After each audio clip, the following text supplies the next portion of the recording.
O que você faria se você chegasse hoje, abrisse o seu computador e tivesse uma informação assim: os seus dados foram sequestrados. Se você quiser tê-los de volta, deposite 5 bitcoins nesta carteira. Assustador, não é mesmo? Muito assustador. Pois é, nesse vídeo aqui eu vou discorrer com você sobre os impactos de um sequestro de dados e, ao final, eu vou te dar dicas de como se proteger. Fique comigo, vamos lá.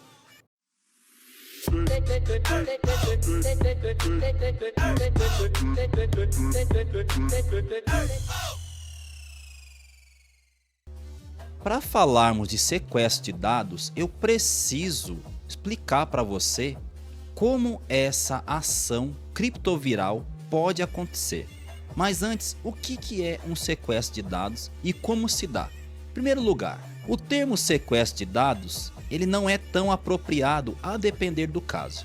Por quê? Veja, se você pensa em sequestro, você pensa que tirou de um lugar e colocou em outro. Entretanto, num sequestro de dados tradicional, não é bem assim que acontece. O cybercriminoso, que não é o cracker e sim o hacker, fique de olho no vídeo que nós fizemos aqui no canal, eu explico a diferença entre cracker e hacker. Vai aparecer para você aqui, ó, clique e você vai acessar e você vai entender a diferença.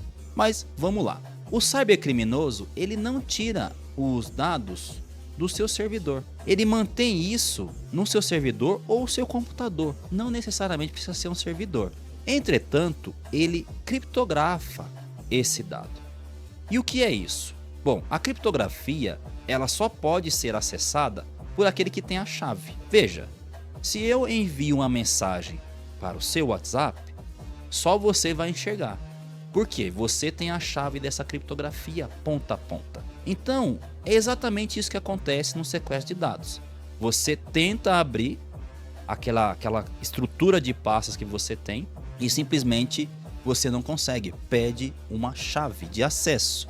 E é óbvio, você não tem essa chave de acesso, porque isso está na mão desse cybercriminoso que está fazendo essa extorsão contigo.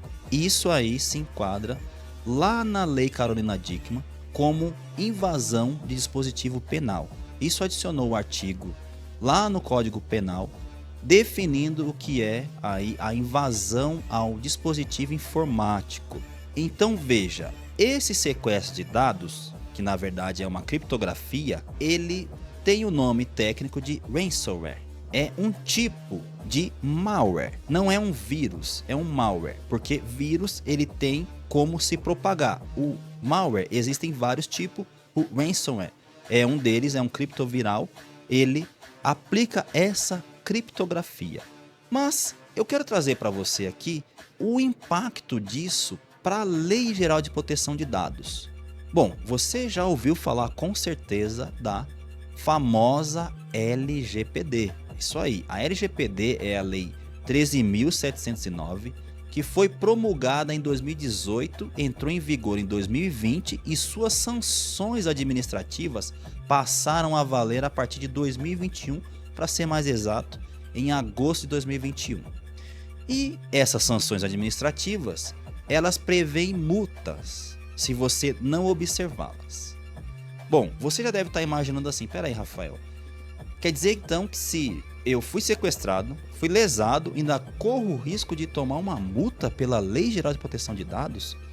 Infelizmente é. Mas vamos a alguns pontos.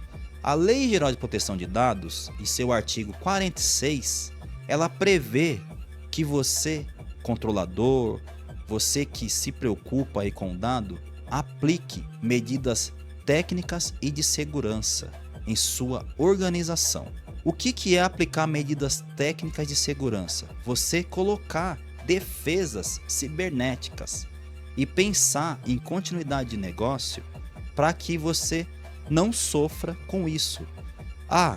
Rafael, então somente empresas de grande porte, não é mesmo, que isso pode ocorrer?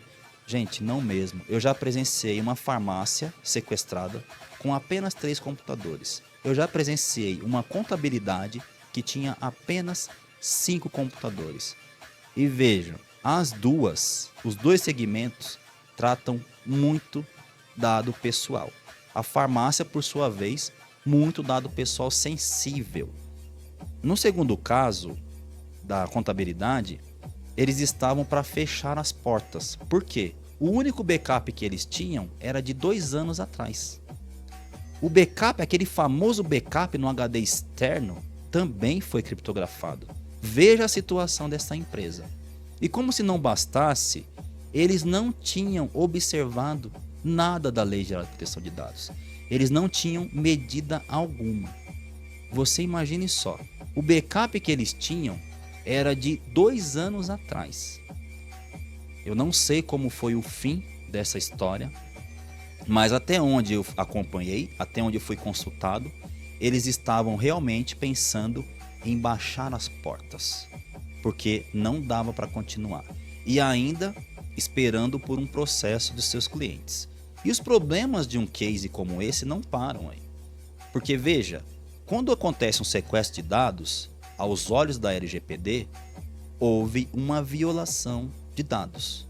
Se houve uma violação de dados, esse controlador, essa empresa, precisa avaliar qual foi o dano, qual é o dano disso para o titular de dados. Imagine você que a sua contabilidade teve os seus dados vazados, com uma série de informações suas, inclusive informações financeiras. Quais são os riscos para você? A depender do caso, os danos serão catastróficos e de difícil reparação. Por isso, é importante que você siga essas dicas que eu vou te dar agora. Porque você deve estar pensando, meu Deus, o que eu faço? Corro o risco de ser multado pela LGPD. E aí, uma observação. A LGPD, ela tem um órgão responsável por isso, que é a ANPD, que é a Autoridade Nacional de Proteção de Dados. A Autoridade Nacional de Proteção de Dados é quem é responsável por isso. Ela que vai regular, fiscalizar e multar se necessário.